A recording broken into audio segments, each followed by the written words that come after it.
Sa Baseco, ang dagat ay ang buhay. Dito humihinga ang mga pangarap at dito rin ito lumulubog. Ang bawat alon ay may dalang pag-asa o galit ng panahon. Ngunit ang dagat na pinagkukunan ng saya at panlaman tiyan ay tila nalason na ng lungsod.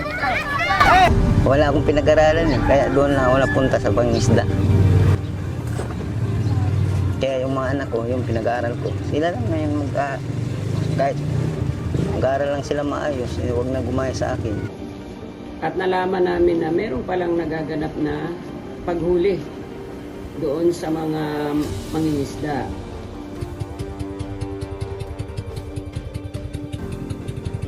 Ano nga ba ang buhay ng isang mangingisda ng Baseco? May rehistro ang bangka, nandun pala sa bangka ang rehistro ko. Wala pa, hindi pa expire yun. Buti hindi yung nababasa yung rehistro. Hindi, pinapakita ko nga sa kanila sabi nila, kuan talaga, mali daw kami. Halos 3 dekada nang hinaharap ni Kuya Bibet ang dagat.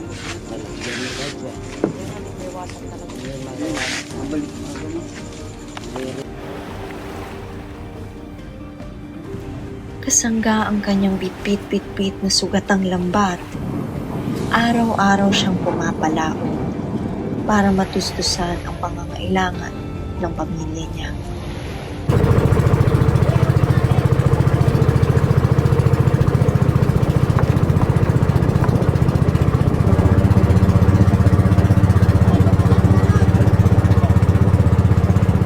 Gilbert Bisco, Visco. Ilang taon na po kayo? magpo-40 na po. Kailan po kayo nagsimulang mangisda dito? Kuan, mga 15 anyos pa lang ako, nangingisda na po ako rito. Paano pong nangyari na... Paano po siya nagsimula? Yung mga magulang niyo din po ba? Nangunguha sila ng tahong, naninisid yung mga magulang ko. Dito na din po dito. talaga sila lumaki. Ilan na po ang anak ninyo? 6. Ani. Tapos kayo lang po ang nagpo-provide sa kanila. Ano pong mga napansin ninyong pagbabago nung yung katulad po ng nabanggit nyo kanina na ngayon may mga nanguhuli na? Yun talaga nagbago ngayon sa yung nanguhuli. Kaya sana kikita sana kami kahit paano. Ngayon nababawasan dahil sa paghuhuli nila sa amin. Nababawasan po Ang yung... kita namin sa isda. Minsan nga, kunti lang kita namin. Pinakamalaki na nga. 1.5, minsan 800. Kinakapos pa nga sa bayad namin doon Nakakautang pa kami dyan. Yung 1.5 po, dito nyo lang po yun nabenta? Diyan, binibenta namin. Iba po ba ang benta kapag sa Parañaque yung dinadala? Iba. Kuan, bultuhan kasi doon. Banyera. Kung sakali makaisang banyera ako, doon namin dinideliver. Pero pag mga kalahati lang, dyan lang dinidisplay namin. Pwede nyo po bang explain sa amin yung mga ginagawa nyo bilang mangingisda sa araw-araw po? Pag aalis kami ng hapon, lalaot kami sa hapon, pasamnong. Pagdating namin doon, aarya kami ng lambat. Iilaw-ilawan namin pagkatapos mga kalahating oras bago namin kunin ang lambat.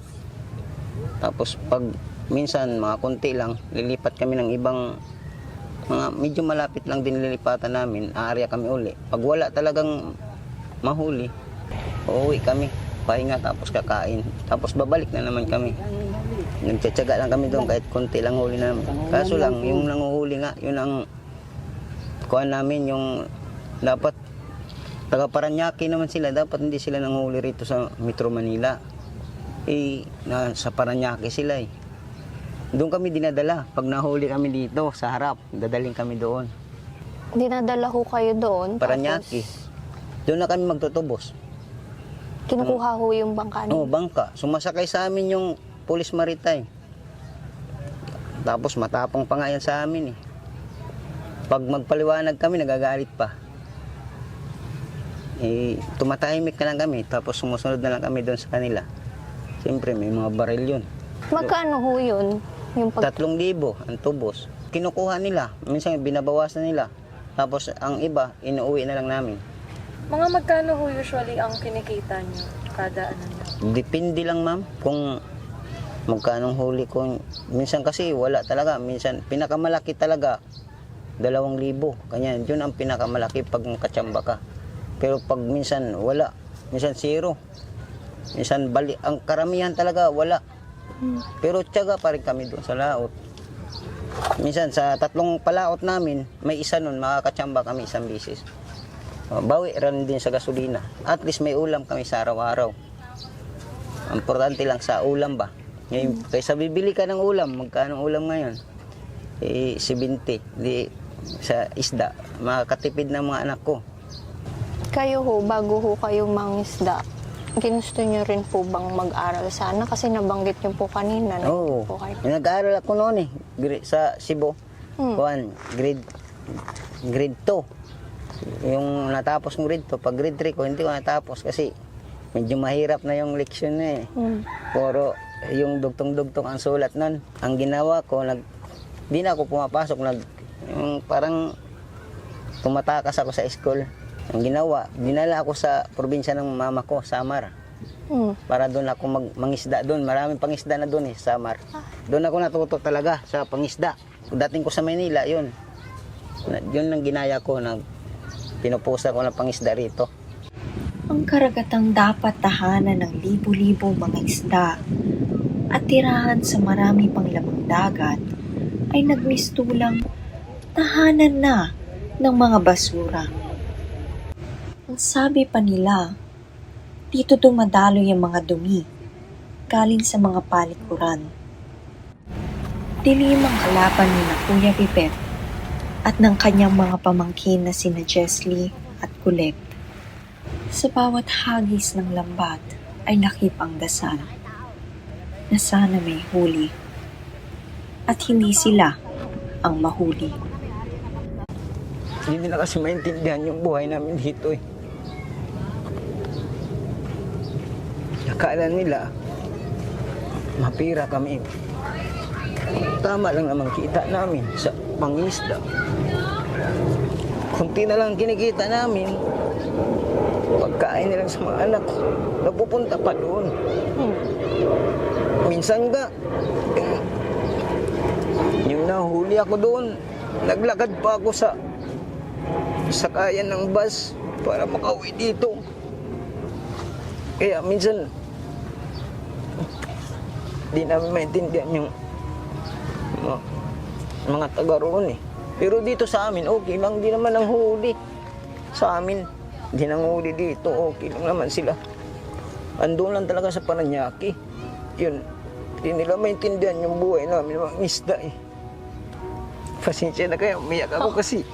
Ang laki kasi ng pira na yan eh, 3,000. Eh, andyan pa nga mga resibo ko eh, 3,000.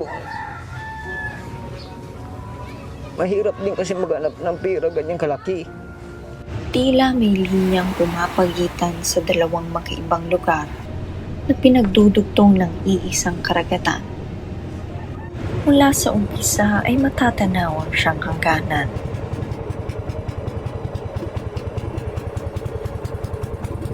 So yung hinuhuli, may incident talaga na hindi naman sakop ng Paranaque, ay uhulihin sila at hinihila sila. Totoo yan kasi ako, mismo asawa ko ay nangyari na rin yun. Ang ordinansa kasi ng Paranaque is bawal maglaot sa area nila ang hindi taga Paranaque. So napag-usapan naman niya na baka balang araw is tatanggalin nila yon. Mag-uusap-usap kaming mga mandaragat na sakop ng Paranaque, na Botas kasi minsan nagpang-abot kami pagka may mga pa-meeting ang BIFAN. Kaya nasabi nila na parang wala pa kaming nagagawa kasi wala pala talaga kaming magagawa. Pero parte siguro sa maritime, dapat ipaliwanag nila kung bakit hinihuli nga naman nila yung tao na hindi naman nila area. So sa ngayon, sa parte ng barangay, dahil hindi naman naparating sa atin yan agad-agad, wala naman ho tayo magagawa dyan, kundi anuhin na lang yung mga mangingisda na kapag na-audit ito, kailangan nila magreklamo. Hindi kasi pwedeng hindi sila magre-reklamo at puro usapan lang. Wala namang mangyayari sa usapan. Samantala, Sinubukang hinga ng pahayag ng aming team ang opisina ng Parañaque, ngunit hindi pa kami nakatatanggap ng sagot mula sa kanila. Konti, kuya. Kunti lang. Pero okay na yan, masaya na ako pag may ganyan.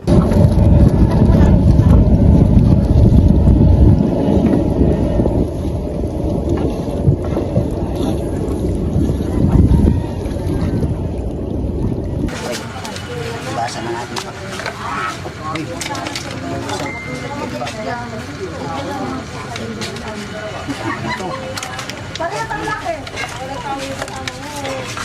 Ibuhos mo to doon.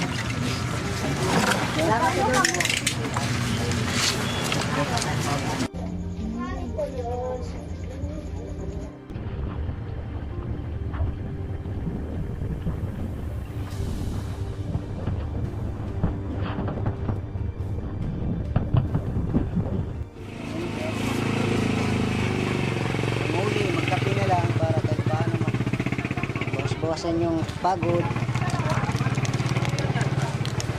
Isa pa lang anak ko, nakatrabaho ko siya dito sa may Hyatt Hotel, sa may building, yung mga bahay doon, yung sa loob nun, inaayos namin yung asintada naman yun, ma'am. Yun ang ginagawa namin nun. Libor lang ako nun. Pero mga kuwan yata, 1 taon lang higit ako nun. Tapos, sa dagat naman ako. Di rin ako nagtatagal sa trabaho kasi minsan, hinahanap pa rin ang katawan ko sa dagat na maglaot ba. Sa Baseco, ang dagat ay hindi lamang kabuhayan. Ito ang saksi sa bawat laban ng mga taong nakatira sa gilid ng lungsod. Para kay Kuya Pipet, hanggat may alon at may gasolina ang bangka, ay patuloy siyang lalaot.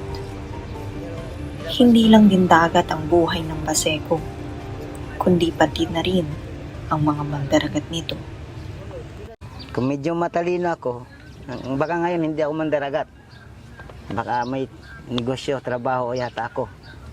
Eh, kapalaran ko na yata sa dagat eh. Pero okay na yun, at least. Yung mga anak ko, maganda naman yung kuha nila. Buhay ngayon nila kahit paano nakaraos man sa pangisda. Negosyo pa rin naman po ito. Yung so, oo nga, negosyo yung pangisda rin, maganda rin yan. Kaya nga di ko maiwan-iwanan yan. Eh,